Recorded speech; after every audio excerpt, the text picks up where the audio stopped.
to Open Book. Open Book is a program dedicated to informing the public about issues in education in Tuolumne County. My name is Margie Bulkin, County Superintendent of Schools, and today's topic will be about dual enrollment. And with me today I have two special guests, and I'll start with an introduction of these guests. I'll start with Leslie. Hi, thank you. Dr. Leslie Buckalew, the Vice President of Student Learning at Columbia College. Thank you for being here. Thank you. And I'm Pat Chabot, Superintendent at Sonora Union High School District. Thank you. And I know you're representing your colleagues in the high schools across our county, Robert Griffith from Somerville and Dave Urquhart. Sure. I know that you're representing their issues on this topic as well, so thank you for being here. Thank you. Let's start with Assembly Bill 288, signed by the governor. I watched the legislation as it was progressing through the legislature, and I jumped for joy when I heard about the governor signing this important legislation. Dr. Buckalew, tell us a little bit about what this does for education, both for the college and for K-12. Well, I definitely think that it's a win-win for both the high schools and for the community college, because this bill will give further opportunity for students to attend a community college who in the past maybe didn't know there was an option, and students who've been historically perhaps underrepresented in college or maybe not knowledgeable about the challenges, the opportunities afforded them. So the bill really opens the door to partnership agreements, and I've been working closely with Sonora Union High School. We've had partnership agreements, I think, since 2008. Even before then. Even before. So, and we have an opportunity for students to attend both the high school and the college. So this bill just solidified that in terms of career pathway opportunities. Right. Well, let's make sure our viewers understand this. This is really very exciting. So while a student is in high school, yes, this bill expands opportunities, because we know that while you're in high school you could always enroll in college, but this expands opportunities that while you're in high school you can attend college.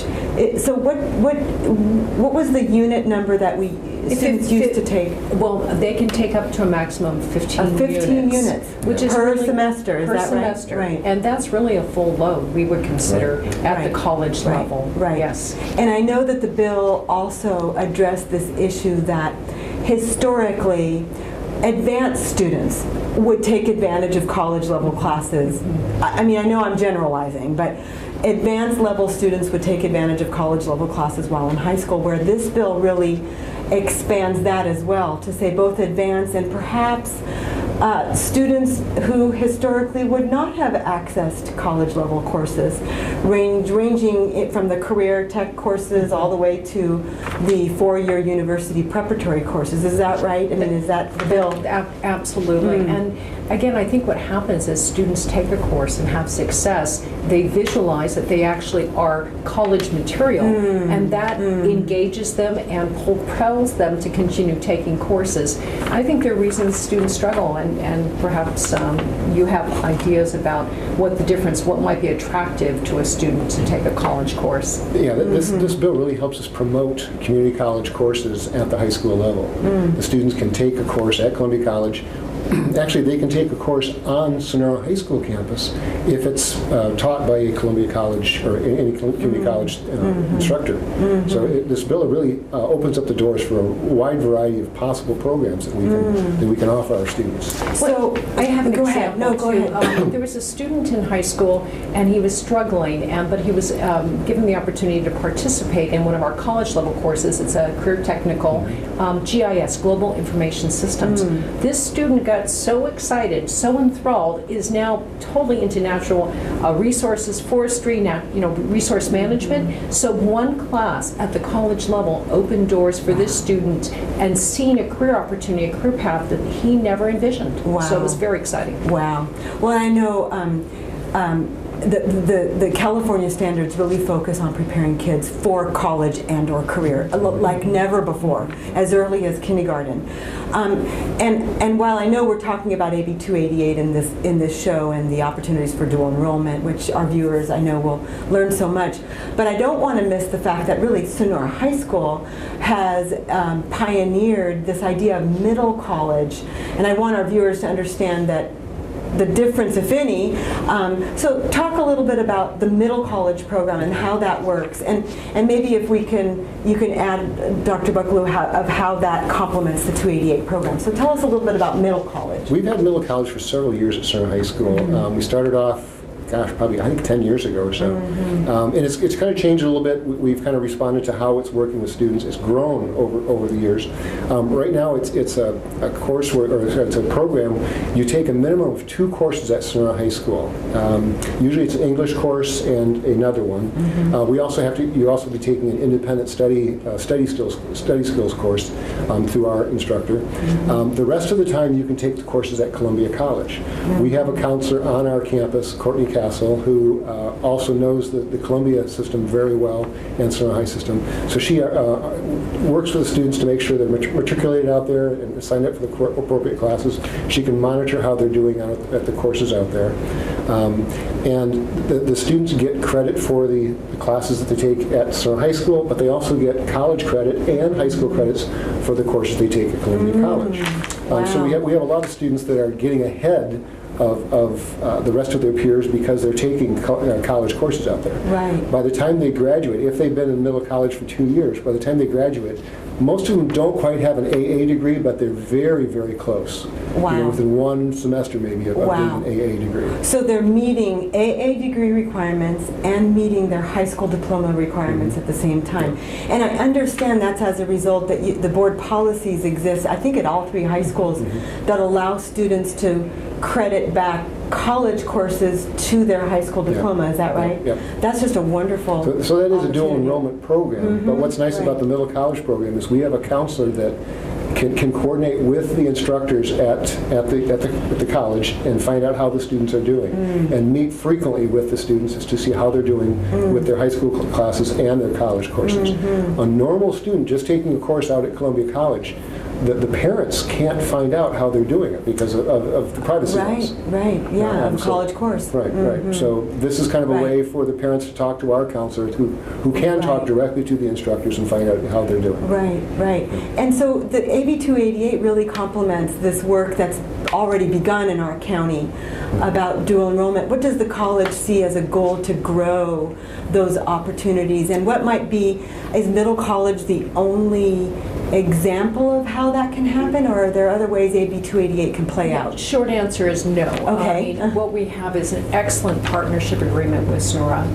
We're delighted, and that's really got solid background and experience. And actually, you're running about 50 students. 50 students right now, yeah. And that's wonderful. And I think we started probably in the past with maybe 18 or 20 students, and now we're at 50, could possibly accommodate 60.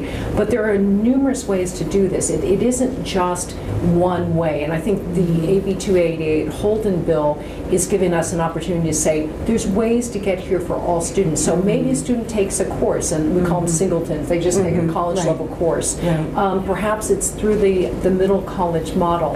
There might be other ways. We're working with Groveland, and they have a number of online courses. Because of their geography, they're quite distant from us, and this has allowed students to take courses right along with their high school courses through distance education modality, and the students seem to really rather like that. So I think there's a variety of ways, and as we've talked before, whatever creativity we can bring to the party on these arrangements is good. We're working also on a multimedia discussion right now, which is a career technical track, and we are partnering with faculty from both the college and the high school to say what would that look like, a career professional track, academic and otherwise for the students. So very exciting.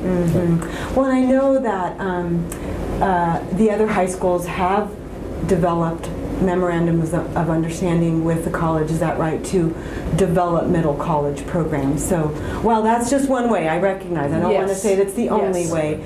Those are beginning to be developed. And I just want to explore this idea that you said about singletons so that that's really clear. So if I'm a student at Tioga High School, or Somerville High School, or Connections, or Sonora High, and I have a full load of classes, a singleton might be, after I'm done with my day at high school, I can go enroll in a singleton class up to, and I know this is a lot, but up to 15 units. So that would be the singleton scenario. Or would it be possible, or would schools be willing to explore if let's say a 6-period day were a full schedule, if 5 of those periods were at the high school and 1 of those periods would be at the college, maybe for a course that they couldn't get at the high school? Are those possible combinations? And the Holden Bill really helps us to set that up. It actually promotes that type of course and options for the students. Right. So that's something that's very exciting. Right. We're looking forward to doing that. So, and you mentioned this idea of career opportunities. So I have been so impressed with the number of certificate programs at Columbia College. I mean, and I don't know if the general public realizes. Off the top of your head, could you talk about a number of those opportunities that would complement the combination that you talked about a student really completing a high school diploma and a certificate program? Could you elaborate on the certificate programs? Yes, and like I said, we're working on one right now, which is multimedia. Certainly that kind of crosses a variety of disciplines, and it's a skill that is very 21st century. And we've had some challenges with our enrollments, I think because of our size of community. So I think it's important that the high school students know and are able to get the skill set, which goes across every occupation. So whether you're in business, engineering, customer service, being able to be very facile with technology is pretty important to what you do. But we have a wide range of vocational, technical certificates, automotive and out of body, and business and accounting and hospitality management. We're also talking about that in conjunction with the high school. So what we know is that individuals need more training. They need college preparation to be successful in the workforce. That we know. So the sooner we get students going towards a college level or acceleration of their courses, they're going to be more successful, whether they transfer to a four-year institution or they are gainfully employed in our community. So we're excited about that acceleration. I think the legislators were smart and said, you know, we want to use money wisely, so let's help students move along quickly and effectively and efficiently. Yes. Oh, it's such great news. And I know that the high schools have seen the pendulum swing from what used to be, called ROP programs, and all those wonderful hands-on classes that I took when I was a kid. We saw those go away with a focus on everybody's going to college. Yeah, that everyone's going to college, or that success is about your success in math and language arts, which are important. But let's talk about where that pendulum swing is going now towards career technical education. We call it CTE. What are we seeing coming down the pike from the Department of Ed, and what might be happening at our schools now? Well, what's really nice about our community is we're far away from a four-year college. The Stanislaus State is probably the closest one, and that's well over an hour away. So if students were trying to go there directly from high school, it's very difficult for them to commute if they want to stay at home. The pendulum is swinging back towards more career tech ed, or career and college preparedness. So it's kind of an equal balance. They're starting to see that it is a balance, that not every kid has to go directly to a four-year college. And at Sonora High School, we've adopted that program for the last several years. We've expanded our career tech ed program immensely. We have a fire science program, and a lot of these programs are articulated with Columbia College or Butte College, so that the students, when they take the course at high school, that's the equivalent of taking the introductory course at the college level. So our auto shop, our welding, food, culinary arts. What else do we have? Photography. We have a huge variety. Cosmetology, and they do get certificates along the way for those programs also. So it's really helping them to prepare them for the next level. We know they need to do additional education beyond high school, but this is to give them kind of a career exploration and a good possible job once they're out of high school, and a little bit more college. And I'm just going to add to that. I think sometimes this distinction between a transfer degree or college preparatory degree for a four-year transfer and a career technical degree, we see them in a differentiated mode. I think that's sort of an erroneous distinction, because what I've seen is that students get captivated by things, and particularly on the career technical, they're very engaging. Fire science is engaging. An example I might use is there was a Sonora High School student who came through middle college, thought that he was interested in fire. He took courses in the fire academy at our college and found out that he fell in love with biology. He now is a full ride scholarship at Stanford in biology and wants to be a biology professor. Now, that is awesome. I mean, what a story is that? But he was a little disenfranchised in high school. I think he probably wasn't, from a peer perspective, feeling, comfortable with his peers. I mean, this is I talked to him several times, and then he got pulled in, was in the middle college, took the fire academy, and then realized, I really like the biology. One biology class at the college, and now he is a full ride biology student at Stanford. That's kind of a story. Success story. Wonderful. We'd love to see that over and over again. I've looked at the statistics over the last several years in our county, and they haven't changed much. This idea that a four-year degree is expensive and far away, and families really struggling to support that as the next step. And I think the statistics run somewhere around 1 in 5 students who graduate from one of our high schools in our county go directly to a 4-year college. We also know that there's other statistics that show if they complete, after going there. And that really motivates me to this advocacy that I've been so passionate about, and is this amazing option right here in our community. Absolutely. At Columbia College. And while we don't have statistics that show exactly where our kids who aren't going to a 4-year university, I know we've been working together on trying to nail down those numbers, but really just the absolute amazing opportunities right here at home. And getting back therefore to this 288, this idea, it's open to anyone, correct? Right. Are there any limits on who, or would it bar anyone? What are some of the barriers that we will try to take down at our high school structure to help students access? Are there barriers to this? I think probably the biggest issue is transportation. If they're going to take a course at Columbia College, a lot of our students, especially freshmen, sophomores, don't drive themselves. Juniors and seniors, some of them do drive, but not all of them do. And so transportation is an issue, and that's one of the options for the bill, is to allow an instructor from the college to come out to the high school and teach a course there, which is something we're really looking at, looking forward to the possibility of it.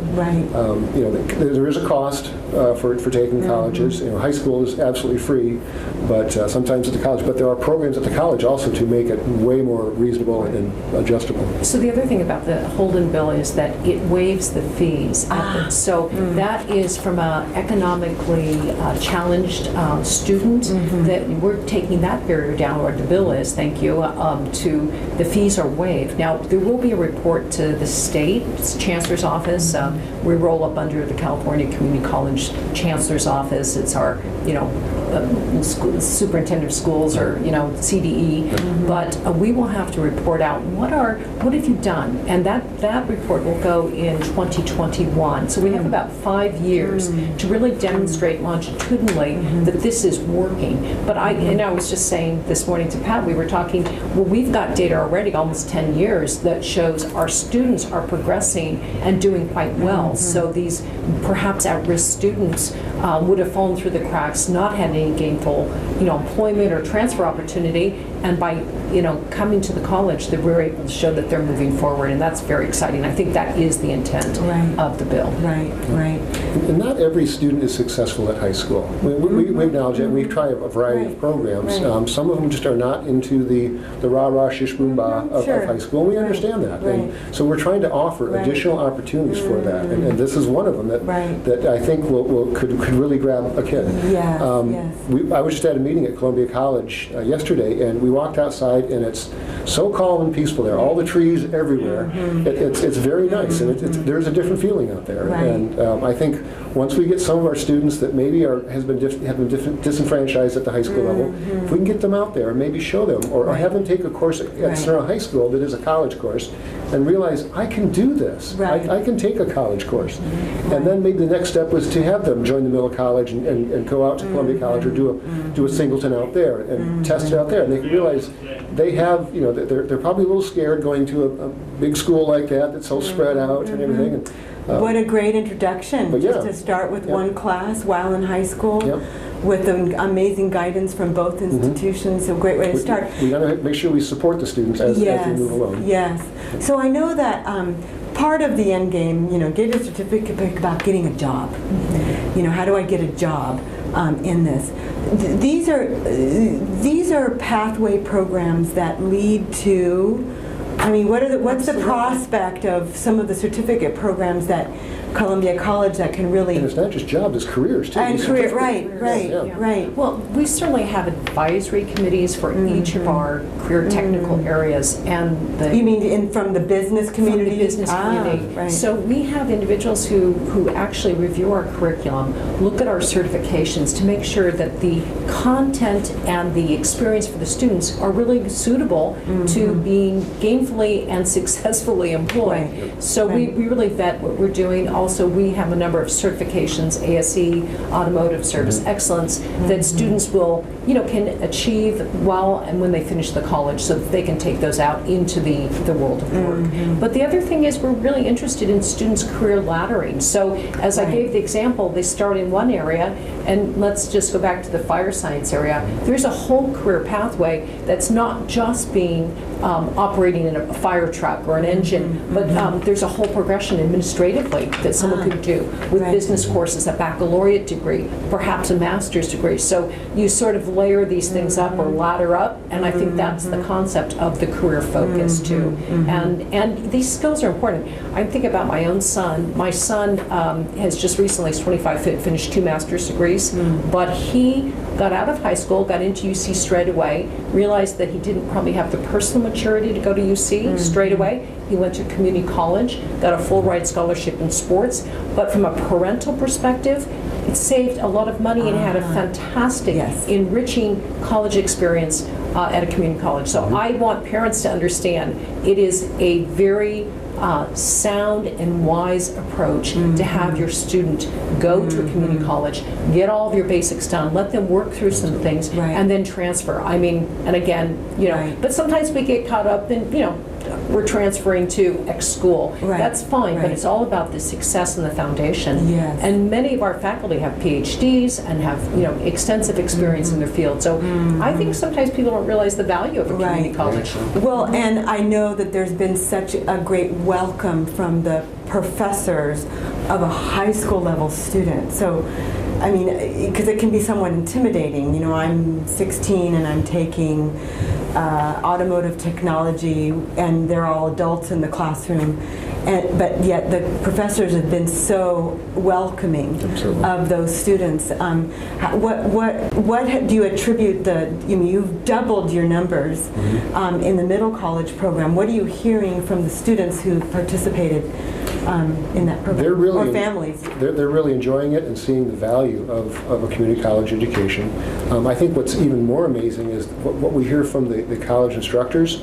A lot of times they can't tell the difference between a college student and a middle college student, from the high school. The maturity level, once the kids are in there, they rise to the level of the college and do exactly what they're supposed to do out there. And I've told all of the students, you're going to get out of college what you put into it.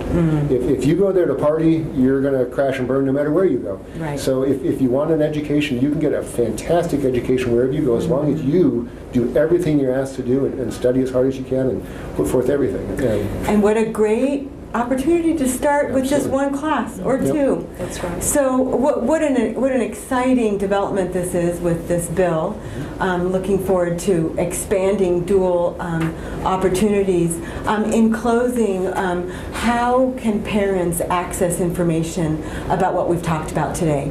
Leslie, how can Well, people certainly from access? the college perspective, if you go on our website, we have information about all of our programs and the registration process and what's going on at the college. So that'd be kind of a starting place. And that website would be? Go Columbia College and .edu. Okay, that's easy. Go columbiacollege.edu. And the other thing is we are doing promotional flyers that will be distributed through the high school, and perhaps you can address what Yeah. you're doing with parents. And Yeah. Well, So how do parents access information about any of these opportunities? Basically, talk to any one of the counselors. They talk to their students' counselors. They know all about it, especially Courtney Castle. She's our middle college coordinator, but she's also, she's worked at Columbia College before. She knows that system really well. Any questions to ask, we can help them. We're starting registration for next year.